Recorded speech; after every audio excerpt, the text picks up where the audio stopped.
classified file, authorization accepted. The 1st century BC was when it all changed, and no one was ready. But from evidence recently unearthed, we can at last work out what happened, because the citizens of Pompeii faced a threat even more deadly than Volcano Day. Pyroviles. Creatures of rock and flame from the lost world of Pyrovilia. The account of Caecilius, one of the very few to escape from Pompeii, tells how the soothsayers and priestesses of Pompeii breathed in the dust of Mount Vesuvius and saw into the future. Except it wasn't dust, and it wasn't the real future. When the Pyroviles came, their alien essence got spread underground. Caecilius writes about how his own daughter breathed in the dust, and she was petrified.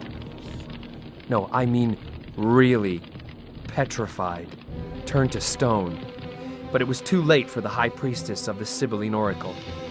The Pyroviles can meld with humans, and the high priestess was well on the way to becoming the first of a new race. Human and Pyrovile combined. The Pyroviles planned to take over the whole human race. They had the technology to boil away the oceans and turn Earth into their new home planet. But we don't have to take some old Roman's word for it.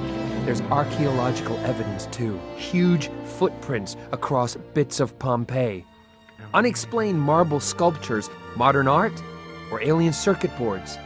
And this intriguing plaque showing the family gods of the Caecilius family, all of which bear out his story. However improbable it might seem, that the world was saved from certain destruction by an extraordinary man from Wales. But despite this lapse of credibility, we now know for certain that something set off the eruption of Mount Vesuvius. And maybe, just maybe, it was a price worth paying. The deaths of almost everyone in ancient Pompeii in return for the human race. The evidence is there. Evidence for a race of alien fire monsters, living magma creatures that tried to take over the world. With findings unearthed by carefully monitored archaeological expeditions, it can't be denied. The discoveries are irrefutable. They're rock solid.